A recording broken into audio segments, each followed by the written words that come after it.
So hello students, again একটা new video নিয়ে চলে এলাম আজকে ফিজিক্যাল সায়েন্সের সাজেশন ভিডিও পার্ট 2। ওকে, তো হিস্ট্রি সাজেশন ভিডিও আমাদের শেষ, এবার ফিজিক্যাল সায়েন্সটা স্টার্ট হয়েছে। জিওগ্রাফির জায়গায় সকলের রিকোয়েস্ট ফিজিক্যাল সায়েন্স ছিল, তো ফিজিক্যাল সায়েন্স দিয়ে স্টার্ট হয়েছে। পার্ট 1 যে ভিডিওটা, ওটা আগের দিন মানে পরশু দিনকে এক ভিডিও এসেছিল পার্ট 1, সেটাতে অন্য একটা চ্যাপ্টার ছিল, তো চলতরিৎ ছিল। আজকে পরমাণু নিউক্লিয়াস, ঠিক আছে, এই চ্যাপ্টার নিয়েও ভয় রয়েছে। এই চ্যাপ্টারের নামটাও ডিরেক্টলি এসছে যে এই চ্যাপ্টারেও কি ইম্পর্টেন্ট কোয়েশ্চেন করবো না করবো। এই চ্যাপ্টারে প্রচুর কোয়েশ্চেন আছে, বাট ইম্পর্টেন্ট কি সেটা নিয়ে ডাউট হচ্ছে। এবার তাহলে ইম্পর্টেন্ট কোনটা, কি করা যেতে পারে, আমি কোয়েশ্চেন কয়েকটা নিয়ে এসেছি, বলি। তেজস্ক্রিয়তা, রেডিয়েশন কি এবং এর কারণ কি, ইম্পর্টেন্ট কোয়েশ্চেন আছে বেশ। ওকে, তেজস্ক্রিয়তা একটা নিউক্লিয়ার ঘটনা ব্যাখ্যা করো, এটা ইম্পর্টেন্ট আছে, এটা কিন্তু একদম মানে প্রচন্ড ইম্পর্টেন্ট কোয়েশ্চেন। এটা তেজস্ক্রিয়তা একটা নিউক্লিয়ার ঘটনা ব্যাখ্যা করো, প্রচন্ড ইম্পর্টেন্ট কোয়েশ্চেন, আমরা স্কুল লেভেলে এই কোয়েশ্চেনটা দেখেছি প্রচুর। যে কোনো তেজস্ক্রিয় ধাতুর খনিতে সীসা পাওয়া যায় কেন, ইম্পর্টেন্ট আছে। ভর ত্রুটি বা ভর বিচ্যুতি কি দেখে রাখবে। নিউক্লিয় সংযোজন বিভাজন ব্যাপার আছে, নিউক্লিয় সংযোজন একটা হয়, নিউক্লিয় বিভাজন একটা হয়, দুটো আলাদা আলাদা, ঠিক আছে। এই দুটোর মধ্যে কিন্তু একটা আসার চান্স আছে। ভর ত্রুটি রাশিমালা নির্ণয় করো, ইম্পর্টেন্ট কোশ্চেন। এগুলো কিন্তু বিভিন্ন মার্কসের, ঠিক আছে, বিভিন্ন মার্কসের আছে। ওকে, নিউক্লিয় বন্ধন শক্তি বলতে কি বোঝো। ওকে, এবার শৃঙ্খল বিক্রিয়া কি, ইম্পর্টেন্ট আছে। ওকে, নিউক্লিয় চুল্লিতে ভারী জলের ভূমিকা ইম্পর্টেন্ট আছে। ওকে, তো এই যে কোশ্চেনগুলো কিন্তু প্রচন্ড ইম্পর্টেন্ট। এই চ্যাপ্টার থেকে টোটাল আমি 13টা কোশ্চেন রেখেছি, 9টা কোশ্চেন দিলাম, পরের পেজে আমি 4টে কোশ্চেন দেখাচ্ছি। আর তো চলো এই কোশ্চেনগুলো কিন্তু নোট করে নাও সকলে। আর আমি অলরেডি শিখিয়েছি ধরুন যে ফিজিক্যাল সায়েন্সের কোশ্চেন বেশি দেবো না, ছোট বড় মিলিয়ে, খুব বড় নেই, ছোট ছোটই আছে। তো একটা চ্যাপ্টার হেডিং করে, যেমন চলতরিৎ হেডিং করে যে কটা কোশ্চেন, মোটামুটি 27টা মতো মনে কোশ্চেন ছিল, 26টা না 27টা। তো একটা কোশ্চেন লিখে তার নিচে অ্যান্সারটা লিখে, পরে সেকেন্ড কোশ্চেন লিখে তার নিয়ে অ্যান্সার।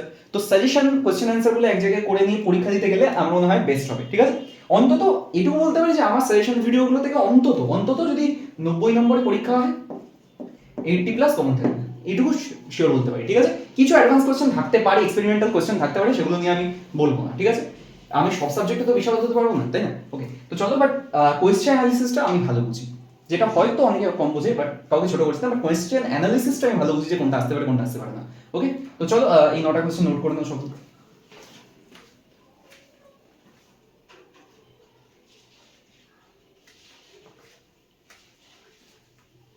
স্ক্রিনশট নেওয়ার তো জায়গা রয়েছে, আর আমি যখন এক্সপ্লেন করছিলাম তখনও দেখতে পেয়েছো সকলে, আশা করি। তো আশা করি বেশি টাইম দেওয়ার দরকার নেই, পরের পেজে চলে যাই।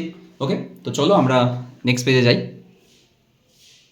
সো পরের 4টে কোশ্চেন যেগুলো এই চ্যাপ্টার থেকে, পরমাণু নিউক্লিয়াস থেকেই, নিউক্লিয় সংযোজনের পূর্বে নিউক্লিয় বিভাজন ঘটানো হয় কেন, নিউক্লিয় সংযোজনের পূর্বে নিউক্লিয় বিভাজন ঘটানো হয় কেন, নিউক্লিয় সংযোজনকে তাপীয় নিউক্লিয় বিক্রিয়া বলা হয় কেন, তাপীয় নিউক্লিয় বিক্রিয়া বলা হয় কেন, ঠিক আছে। কোশ্চেন নাম্বার 12 ইম্পর্টেন্ট আছে। কোশ্চেন নাম্বার 12, তেজস্ক্রিয়তার ব্যবহারিক প্রয়োগ উল্লেখ করো, ইম্পর্টেন্ট আছে। ওকে, এবং নিউক্লিয় সংযোজন ও নিউক্লিয় বিভাজনগুলির মধ্যে পার্থক্য খুব ইম্পর্টেন্ট আছে। চলো তাহলে এই আলটিমেটলি পরমাণু নিউক্লিয়াস থেকে টোটাল 13টা কোশ্চেন আমি দিলাম, ঠিক আছে। বাট এগুলো নোট করে নাও, আজকে এই একটা চ্যাপ্টার আমি করবো না, ইচ্ছা আছে 2টো চ্যাপ্টার বা 3টে চ্যাপ্টার আজকে এই ভিডিওতে করা। তো এই কোশ্চেনগুলো নোট করে নাও সকলে, নেক্সট চ্যাপ্টারে আমরা মুভ করবো তারপর। চলো আশা করি হয়ে গেছে সকলে, তো চলো আমরা নেক্সট চ্যাপ্টারে মুভ করি। সো নেক্সট চ্যাপ্টার যেটা রাসায়নিক গণনা, ঠিক আছে। রাসায়নিক গণনা এই চ্যাপ্টার থেকে বেশি কোশ্চেন আমি বলতে পারছি না, 4টে কোশ্চেন আমার সব থেকে ইম্পর্টেন্ট লেগেছে এই চ্যাপ্টার থেকে পরীক্ষা আসার মতো। এই চ্যাপ্টারের মধ্যে একটা বা দুটো আসবেই শিওর। তো এই চ্যাপ্টারে আমি বলবো, সেটা হচ্ছে প্রথম ভর শক্তির তুল্যতা বলতে কি বোঝো, ঠিক আছে। আর শক্তির নিত্যতা সূত্র দেখো, ভেরি ভেরি ইম্পর্টেন্ট। কি লিখলাম এটা, আইএমপি লিখে। বাষ্প ঘনত্ব কি, এর একক কি, আণবিক ভর ও বাষ্প ঘনত্বের পার্থক্য কি, ইম্পর্টেন্ট আছে।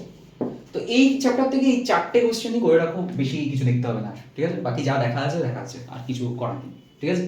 এক্সপেরিমেন্টাল 10% কোশ্চেন, অন্তত 10% কোশ্চেন এক্সপেরিমেন্টাল থাকবে অ্যাডভান্স স্টুডেন্টদের জন্য। 90তে অন্তত, মানে 90তে অন্তত বলতে পারো 75 থেকে 80 খুবই ইজি অ্যাটেন্ড করার মতন থাকবে ফিজিক্যাল সায়েন্স এক্সামে অন্তত। কিন্তু বাকিটা একটু অ্যাডভান্স থাকতে পারে, স্পেশালি ওই কেমিস্ট্রি পার্ট, যেটা ওই কেমিস্ট্রি পার্ট থেকে একটু তো মানে ঘোরালো থাকবে ফিজিক্যাল সায়েন্স। এটা নট আ হিস্ট্রি জিওগ্রাফি নয়, এটা ফিজিক্যাল সায়েন্স। তো একটু তো, আর এখন কোশ্চেনের প্যাটার্ন মানটাকে যা উন্নত করে দিচ্ছে তাতে একটু হবে।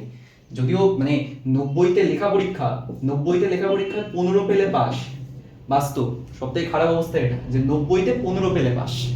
অনেকে ভাবে যে, অনেকে বলে যে 25, অ্যাকচুয়ালি 25 না, মানে তাহলে এটা না যে সকলে যে আরো গা হেলিয়ে দেবে তা নয় একদমই। সেটা হচ্ছে টোটাল 100-তে 25 পেতে হয়, কিন্তু পরীক্ষা রিটেনও বলে যে 90-তে 25 পেতে হয়, কিন্তু অ্যাকচুয়ালি 15 পেলেও পাস করিয়ে দেয়। প্রচুর লাখ লাখ স্টুডেন্ট আছে 15 পেয়ে পাস করেছে আগের 3টে মাধ্যমিকে পরপর। কিন্তু প্রথম বছর যখন 34 থেকে যখন 25 করা হয়েছিল পাস মার্কস, তখন কিন্তু 90-তে 25 কম্পালসারি ছিল, কিন্তু এক্স্যাক্টলি পরের বছর থেকে 15 যারা লেখা পরীক্ষায় 90-তে যারা 15 পাচ্ছে তাদেরকেও পাস করিয়ে দিচ্ছে। মানে টেকনিক্যালি অফিসিয়ালি দেখো 90-তে 15 পেলে পাস, ঠিক আছে। আর 10 করে তো স্কুল দিয়েই দেয়, টেকনিক্যালি সব স্কুলে প্রায় দেখছি 10 দিয়ে দিচ্ছে, 90% পর্যন্ত 10 দিয়ে দিচ্ছে। এই হচ্ছে বিষয়। তো 90-তে 15টা নাম্বার তোলাটা আমার মনে হয় ফিজিক্যাল সায়েন্সে মনে হয় এমসিকিউই মনে হয় 15টা থাকে, তো এমসিকিউ সব পারলে পাস হয়ে গেল। যদি ওই পাস করা, মানে ওই পাস করে পাস করা নয়, ওটা মানে এইভাবে পাস করে যাওয়া, মানে ওটাতে মানে নিজের যোগ্যতা বলে কিছু বিচার হয় না, জাস্ট ওই যেহেতু হল কালেকশন করে 15 উঠে যাবে। যাই হোক, এটাই বলা। চলো এই চ্যাপ্টার থেকে 4টে কোশ্চেন আছে, টুকে নাও। আমরা আমাদের নেক্সট চ্যাপ্টারে মুভ করি, আর একটা চ্যাপ্টার করে আজকে 3টে চ্যাপ্টার থাকবে টোটাল, তো নেক্সট চ্যাপ্টার করে আমরা আজকের ভিডিও এন্ড করে দেবো। তো চলো, সো নেক্সট চ্যাপ্টার যেটা, সেটা হচ্ছে পর্যায় সারণী, ঠিক আছে। এই নিয়ে আজকে 3টে চ্যাপ্টার হচ্ছে, এবং আগের দিন চৌতরিত হয়ে গেছে, মানে আজকের ভিডিওটা হলে 1 আর 3 4টে চ্যাপ্টার কমপ্লিট হয়ে যাবে ফিজিক্যাল সায়েন্সে। তো যাই হোক, তো চলো, এখানে টোটাল 9টা কোশ্চেন রেখেছি আমি। ফার্স্ট চ্যাপ্টারে 13টা, মানে যেটা আজকের ফার্স্ট চ্যাপ্টারে 13টা ছিল, পরেরটা 4টে, তারপর এটা এখন রাখছি 9টা, তার মানে 26টা, মানে আজকে 3টে চ্যাপ্টার মিলে 26টা কোশ্চেন দিলাম, ঠিকই আছে। এবার পর্যায় সারণীতে বিভিন্ন ধরনের প্রশ্ন হয়। এবার এক ধরনের প্রশ্ন আছে, কিছু ম্যাথমেটিক্যাল কোশ্চেন কিছু আছে, ওই ম্যাথমেটিক্যাল কোশ্চেন আমি ওরকম একটা কোশ্চেন ম্যাথমেটিক্যাল আসতে পারে, বাট আমি এখানে রাখিনি, বিকজ ওই বিষয়ে সাজেশনের জন্য আমাকে একটু সময় লাগবে। বাট পর্যায় সারণী থেকে শিওর শর্ট থিওরিটিক্যাল যে কোশ্চেনগুলো আসতে পারে ওগুলো আমি এখানে রেখেছি। যেমন আধুনিক পর্যায় সূত্রটি লেখো, খুব ইম্পর্টেন্ট কোশ্চেন এটা। আধুনিক পর্যায় সারণীতে কটি শ্রেণী ও কটি সারণী, শ্রেণী ও সারণী আলাদা, কিন্তু কটা শ্রেণী আর কটা সারণী বর্তমান, ঠিক আছে, ইম্পর্টেন্ট আছে। এবার মেন্ডেলিভের পর্যায় সারণীর ত্রুটি ও গুরুত্ব কিন্তু আলাদা, ত্রুটি আলাদা, ঠিক আছে, আলোচনা করব, ওকে। এবার হাইড্রোজেনকে দুষ্ট মৌল বলা হয় কেন, ভেরি ভেরি ইম্পর্টেন্ট কোশ্চেন এটা, ভেরি ভেরি ইম্পর্টেন্ট কোশ্চেন, ঠিক আছে, এটা দেখবে ভালো করে, হাইড্রোজেনকে দুষ্ট মৌল বলা হয় কেন, ওকে। সন্ধিগত মৌল কি, বৈশিষ্ট্য, প্রচন্ড ইম্পর্টেন্ট কোশ্চেন এটা। আদর্শ মৌল ও সন্ধিগত মৌলের পার্থক্য কি, ভেরি ইম্পর্টেন্ট। তড়িৎ ঋণাত্মকতা কি, আয়নন শক্তি কি, ঠিক আছে, এই দুটোর মধ্যে একটা আসার চান্স আছে, কিন্তু তড়িৎ ঋণাত্মকতা আসতে পারে, হলে আয়নন শক্তি আসতে পারে, ছোট কোশ্চেনের মধ্যে, ঠিক আছে। সংকেত ভর বা সংকেত ওজন কি, প্রচন্ড ইম্পর্টেন্ট কোশ্চেন, ঠিক আছে।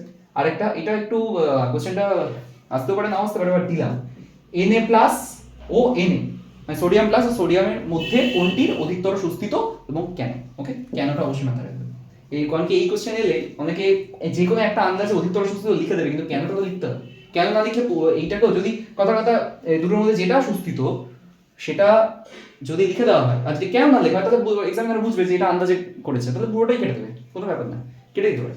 যাই হোক, তো 3টে চ্যাপ্টার আজকে করে দিলাম, ঠিক আছে। তো এটাই বক্তব্য যে সকলে এগুলো রেডি করো ভালো মতন, ওকে।